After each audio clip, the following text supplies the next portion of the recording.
Hello everyone, welcome back to my channel. और बच्चों, हम लोग इससे पहले वाली वीडियो में स्ट्रक्चर ऑफ ह्यूमन आई के बारे में पढ़ चुके हैं।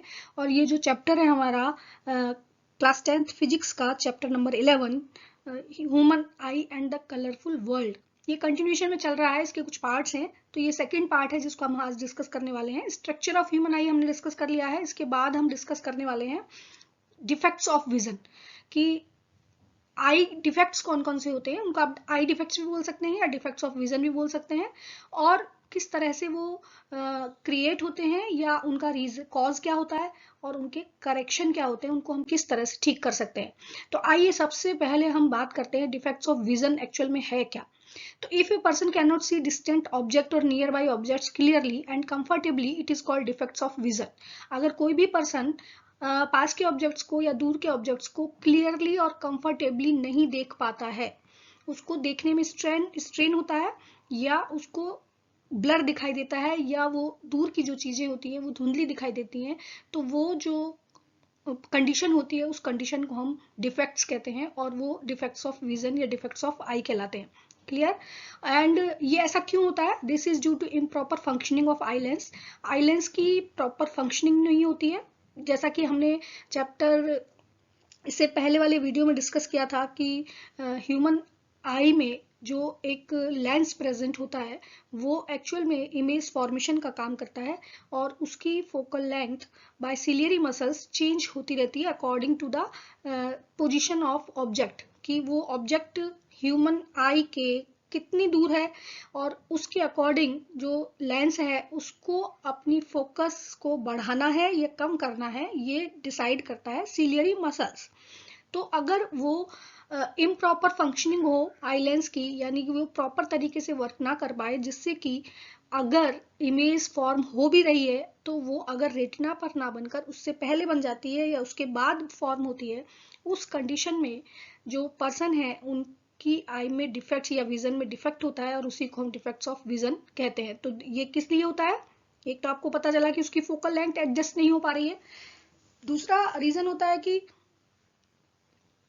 जैसे ओल्ड एज की हम बात करते हैं, तो उस कंडीशन में तो आपकी जो सिलियरी मसल्स होती हैं वो बहुत ज़्यादा वीक हो जाती हैं, और वीक होने की वजह से उनका जो फंक्शनिंग है वो इफेक्ट होता है, और उस कंडीशन में ना तो वो रिलैक्स प्रॉपर तरीके से हो पाती हैं, ना कॉन्ट्रैक्ट प्रॉपर तरीके से हो पाती हैं, और फिर विजन में प्रॉब्लम क्रिएट हो जाती है। तो ये डिफेक्ट्स ऑफ विजन है, इसके रीजन है। एंड इन डिफेक्ट्स को हम कैसे क्योर कर सकते हैं या कैसे करेक्ट कर सकते हैं, उसके लिए मोस्ट ऑफ द टाइम आपने देखा होगा कि लोग स्पेक्ट्स यूज करते हैं, और उन स्पेक्ट्स में लेंसेज, स्फेरिकल लेंसेज का यूज किया जाता है। तो अगर हम सुटेबल पावर का स्फेरिकल लेंस अपने स्पेक्ट्स में यूज करते हैं तो इन डिफेक्ट्स को क्योर किया जा सकता है या उनको करेक्ट किया जा सकता है। तो आइए हम अब डिस्कस करते हैं यहाँ पर कि कौन कौन से ऐसे डिफेक्ट्स हैं जो कि ह्यूमन आई में होते हैं। तो सबसे पहले हम बात कर रहे हैं मायोपिया, नियर साइटेडनेस। ठीक है, तो यहाँ पर देखिए मैं आपको कुछ ट्रिक्स बताऊंगी इनको लर्न करने की। मोस्ट ऑफ द स्टूडेंट्स क्या होते हैं, ये जो डिफेक्ट्स हम डिस्कस करने वाले हैं इनमें फर्स्ट होता है myopia, second is hypermetropia, third is presbyopia, then astigmatism, and last one is cataract. Clear? तो मायोपिया एंड हाइपरमेट्रोपिया, इनमें एक पर्टिकुलर वर्ड है जो आपको यहां से ही समझ में आएगा, और उससे आप उसकी डेफिनेशन को इजीली लिख सकते हैं। तो देखिए, मायोपिया का दूसरा नाम होता है नियर साइटेडनेस। क्लियर? अब नियर साइटेडनेस का मतलब क्या होता है? नियर साइटेडनेस मीन्स पास की चीजें दिखाई देना। तो a person with myopia can see near by objects clearly but can not see distant object clearly. एक ऐसा पर्सन जिसमें कि जो कि मायोपिया जिसके अंदर है या जिसके आईज के अंदर मायोपिया डिफेक्ट्स है, वो अपने पास के ऑब्जेक्ट्स को क्लियरली देख पाता है लेकिन दूर के ऑब्जेक्ट्स को क्लियरली देख नहीं पाता है, वो डिफेक्ट मायोपिया कहलाता है। Near sightedness, person can see near by objects clearly. Near sightedness, पास की चीजें दिखाई देना। क्लियर?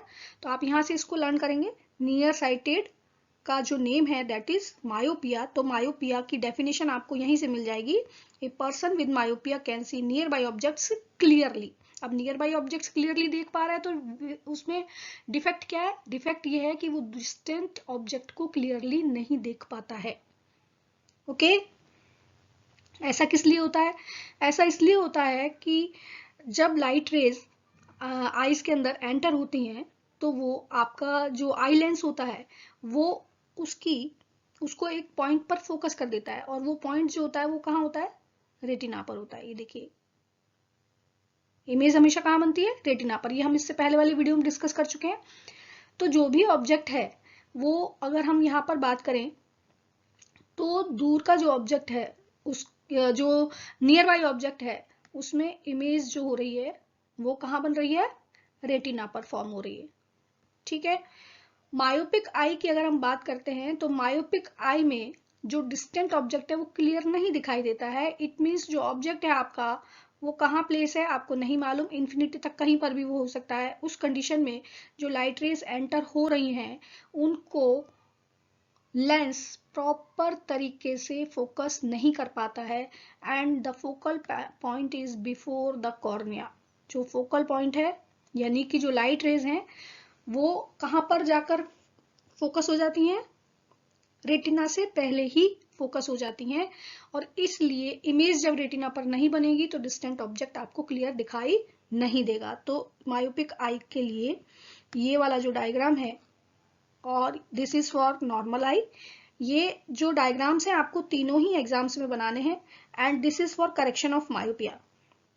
ठीक है। अब देखिए, क्योंकि इमेज पहले ही बन गई है रेटिना से, तो अभी हमको इसके करेक्शन के लिए क्या करना पड़ेगा? हमको इसके करेक्शन के लिए जो लाइट रेज हैं उनको क्या करना पड़ेगा? डाइवर्स करना पड़ेगा, और जिससे कि उनकी फोकल जो डिस्टेंस है या जो लेंस है वो उसको प्रॉपर प्लेस पर फोकस कर सके। तो इसलिए हम यहाँ पर यूज करते हैं कॉनकेव लेंस। ये देखिए, for correction of myopic eye concave lens का यूज किया जाता है सूटेबल पावर का, जिससे कि लाइट रेज थोड़ी सी डाइवर्ज हो जाती हैं, उसके बाद वो लेंस में एंटर होती हैं, और उसके बाद उनका जो फोकस है वो प्रॉपर रेटिना पर हो पाता है। इसलिए हम यहाँ पर करेक्शन के लिए सूटेबल पावर का कॉनकेव लेंस यूज करते हैं। ये बहुत बहुत इंपॉर्टेंट टॉपिक है। इसमें से हर साल कोई ना कोई क्वेश्चन किसी भी तरीके से आ सकता है। सिंगल आ सकता है मायोपिक डिफेक्ट कॉज करेक्शन, या फिर दोनों जो डिफेक्ट्स हैं हाइपरमेट्रोपिया या मायोपिया उनके बीच में डिफरेंस भी आ सकता है, या उनको आप किस तरह से एक्सप्लेन करते हैं वो भी आपसे पूछा जा सकता है। आप देखिए, ये तो हमने यहाँ पर डिस्कस किया कि जो इमेज है वो रेटिना पर फॉर्म ना होके कहाँ पर फॉर्म हो जाती है? Before retina. ठीक है, in front of retina form हो जाती है, इसलिए आपको कोई भी जो डिस्टेंट ऑब्जेक्ट है वो क्लियर दिखाई नहीं देता है। अब इसका कॉज क्या होता है?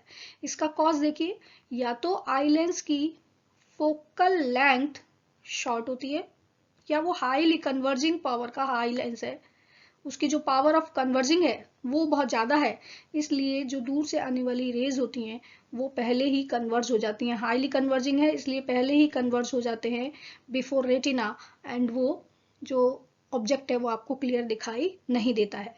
दूसरा इसका रीजन होता है eyeball becomes too long. ये जो आई बॉल होती है, आई बॉल का मतलब ये जो डिस्टेंस होता है, दिस डिस्टेंस, ये डिस्टेंस अगर ज्यादा हो जाता है ये, तो क्या होगा? नेचुरल आपकी जो आई की शेप है उसमें डिफरेंस होगा ना। तो अगर ये टू लॉन्ग हो जाता है तो क्या होता है? इससे ये वाली जो कंडीशन होती है, ये जो शेप है, ये डिस्टेंस ज्यादा हो गई, इसलिए ये इमेज पहले ही फॉर्म हो जाती है, रेटिना तक नहीं पहुंच पाती है। तो इस कंडीशन में भी मायोपिया हो सकता है। तो इसके दो मेन रीजंस हैं, ये कॉजेज आपको याद करने हैं, और इसके साथ साथ करेक्शन के लिए कौन सा लेंस यूज किया जाता है। आपका जो क्वेश्चन इसमें आता है वो ये भी हो सकता है कि for which type of defect concave lens is use. ठीक है, तो अगर आपको लर्न होगा तो आप लिख सकते हैं इजीली, एंड नियर साइटेडनेस को ही मायोपिया कहते हैं। क्लियर? नेक्स्ट पॉइंट पर हम आते हैं, this is known as hypermetropia. Second defect of vision, this is called hypermetropia, and it is long sightedness. Word से आपको याद करेंगे long sightedness, it means a person with hypermetropia can see distant object clearly. कौन से objects? जो कि बहुत दूरी पर प्रेजेंट होते हैं उनको क्लियर देख पाते हैं, but they can't see near by objects, लेकिन वो नियर बाय ऑब्जेक्ट्स को नहीं देख पाते हैं। इस तरह का जो डिफेक्ट्स होता है उसको हम हाइपरमेट्रोपिया कहते हैं। क्लियर? यहाँ पर देखिए, अगर आप डायग्राम से इसको समझने की कोशिश करें, this is the normal I and this is hypermetropic I. In this condition जो ऑब्जेक्ट आपका यहाँ पर प्लेस्ड है, ठीक है, ऑब्जेक्ट जो यहाँ पर प्लेस है पास में, नियर टू द आई, यहां से जो लाइट रेज निकल रही हैं वो उसकी इमेज जो है रेटिना पर ना फॉर्म होके, देखिए रेटिना से भी बाहर फॉर्म हो रही है, दूर चली जाती है, प्रॉपर रेटिना पर इमेज फॉर्मेशन नहीं हो रहा है।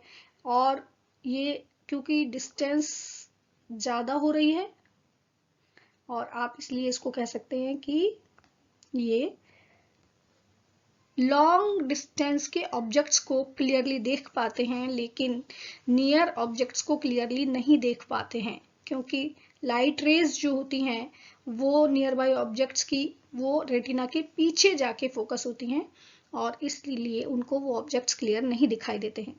इसके करेक्शन के लिए हम यूज करते हैं convex lens. Suitable power of convex lens can be used for correction of hypermetropic eye. इसके लिए ये लेंस यूज किया जाता है। इसमें जो ऑब्जेक्ट से आने वाली लाइट रेज होती हैं उनको कन्वर्ज कर दिया जाता है, एंड अगेन फिर वो दोबारा से कन्वर्ज होती हैं जो आपका आई लेंस है उससे, और वो जो इमेज है आपको कहां पर मिल जाती है? रेटिना पर, and you can see the object in proper way. Clear? इसका जो रीजन है मेन, वो क्या होता है? In this type of defect the focal length of eye lens is too long. Eye lens की फोकल लेंथ ज्यादा है, इसलिए वो इमेज है बिहाइंड द रेटिना, रेटिना के पीछे जाके फॉर्म होती है, या फिर उसकी कन्वर्जिंग पावर जो होती है लेंस की वो कम है, इसलिए वो कन्वर्ज नहीं कर पाता उनको प्रॉपर तरीके से, तो रेटिना पर ना होकर वो पीछे चली जाती है। And eyeball is being too small. Eyeball जो है वो छोटा है, या फिर इसका रीजन भी ये भी हो सकता है कि आई बॉल का जो डायमीटर है वो कम है, इस वजह से भी ये डिफेक्ट्स कॉज हो सकते हैं। क्लियर? यहाँ पर आपको याद रखना है हाइपरमेट्रोपिया।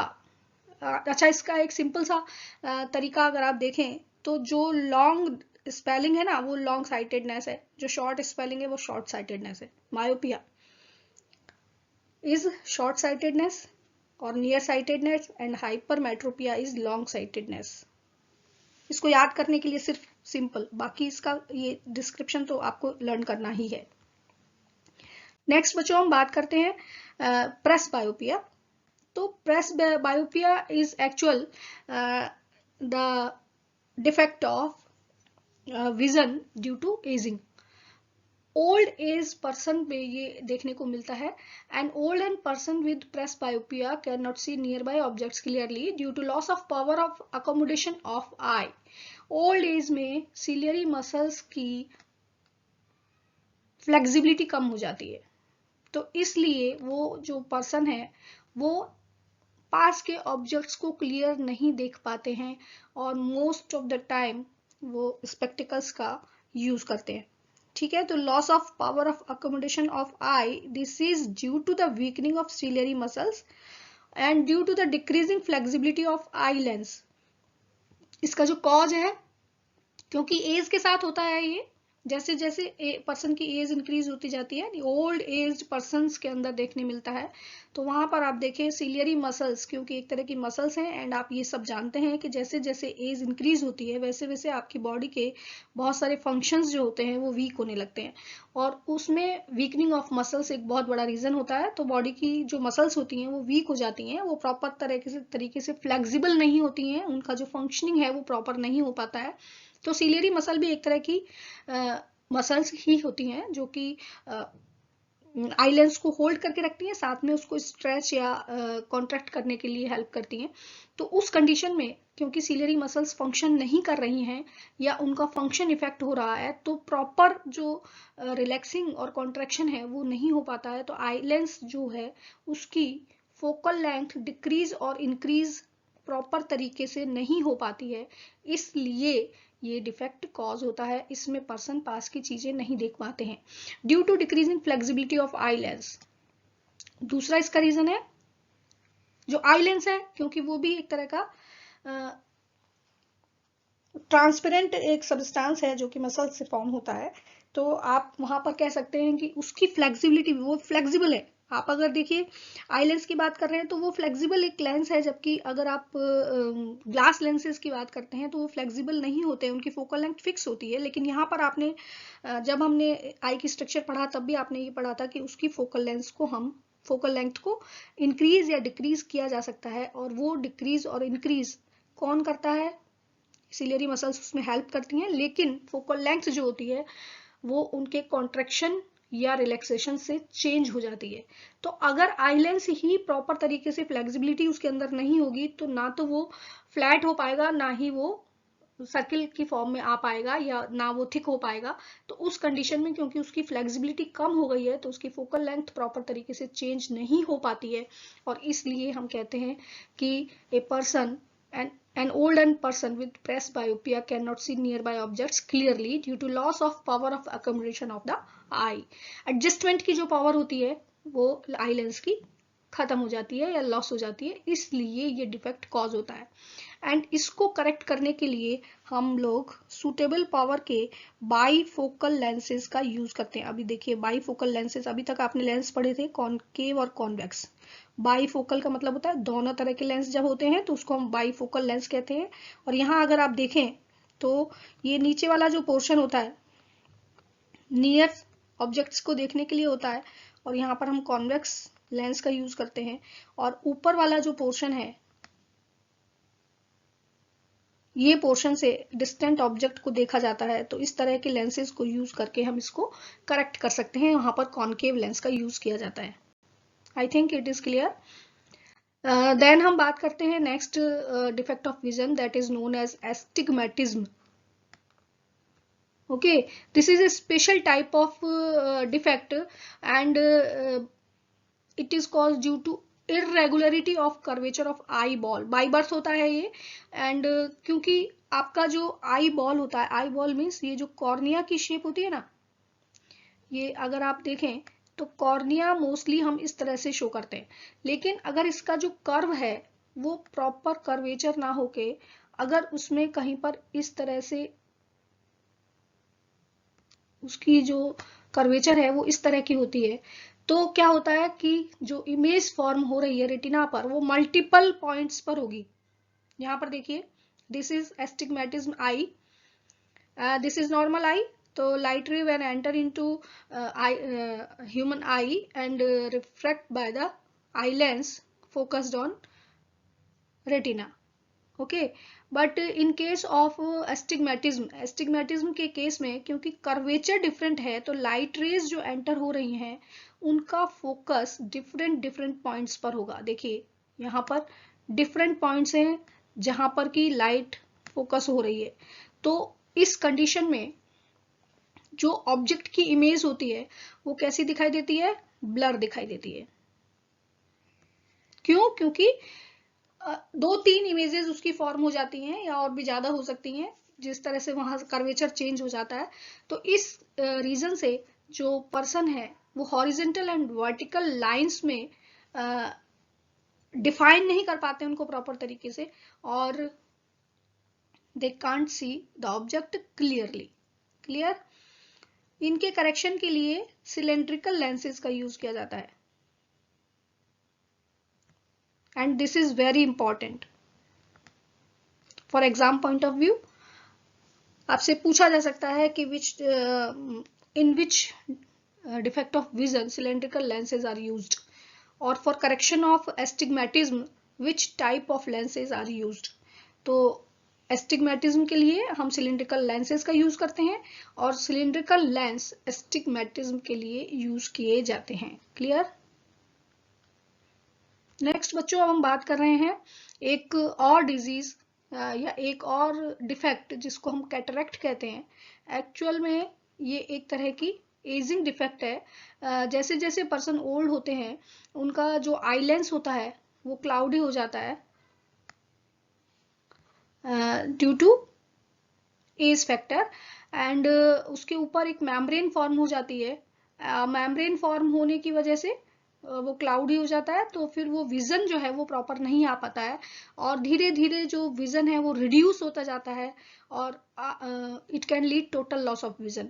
कुछ टाइम के बाद अगर उसको क्योर ना किया जाए तो टोटल लॉस भी हो जाता है विजन का। इसके क्योर के लिए किसी भी तरह के लेंसेज का यूज नहीं किया जाता है या कोई भी स्पेक्टिकल्स यूज नहीं किए जाते हैं। It can be cured by surgery. Surgical method ही इसका एक मेथड है जिससे उसको क्योर किया जा सकता है। इस कंडीशन में जो आपका प्रॉपर लेंस होता है, क्लाउडी जो लेंस होता है, उसको रिमूव कर दिया जाता है और वहां पर आर्टिफिशियल लेंस को फिट कर दिया जाता है। ठीक है, तो ये सर्जरी के थ्रू क्योर किया जा सकता है। So these are the defects of vision and I think आपको बहुत क्लियरली ये समझ आ गए होंगे। बहुत ज़्यादा टफ नहीं है, बहुत छोटा और अच्छा टॉपिक है ये और बहुत बहुत इंपॉर्टेंट है एग्जाम के पॉइंट ऑफ व्यू से। आप इनको अच्छे से लर्न करिए क्योंकि इसमें से most of the time questions repeat होते हैं। यहाँ पर मैं कुछ क्वेश्चंस आपको दे रही हूँ करने के लिए, तो जितना भी आपने इस चैप्टर में यहाँ पर डिस्कस किया हमने डिफेक्ट्स ऑफ विजन, उनसे रिलेटेड क्वेश्चंस यहाँ पर दिए गए हैं। तो आप इन क्वेश्चंस को करने की कोशिश करिए और ट्राई करिए। अगर आप उनको कमेंट बॉक्स में कोई डाउट अगर आपको आते हैं तो आप कमेंट बॉक्स में उनके आंसर्स मुझे पूछ सकते हैं या अपने डाउट्स को कमेंट्स में डालिए जिससे कि मैं उनका आपको प्रॉपर तरीके से आंसर दे सकूं। क्लियर? तो इस तरीके से ये यहाँ पर हम structure of human eye and structure of defects of vision, ये दो टॉपिक हमने यहाँ तक कंप्लीट कर लिए हैं। नेक्स्ट जो टॉपिक हम लेने वाले हैं वो टॉपिक हम लेंगे refraction through glass prism. Glass prism के थ्रू रिफ्रैक्शन कैसे होता है, ये आपके उसी चैप्टर का ही एक पार्ट है जो कि एक्स्ट्रा पार्ट है, कलरफुल वर्ड से रिलेटेड है। ह्यूमन आई की स्ट्रक्चर आपने पढ़ ली है, ह्यूमन आई के डिफेक्ट्स के बारे में पढ़ लिया है।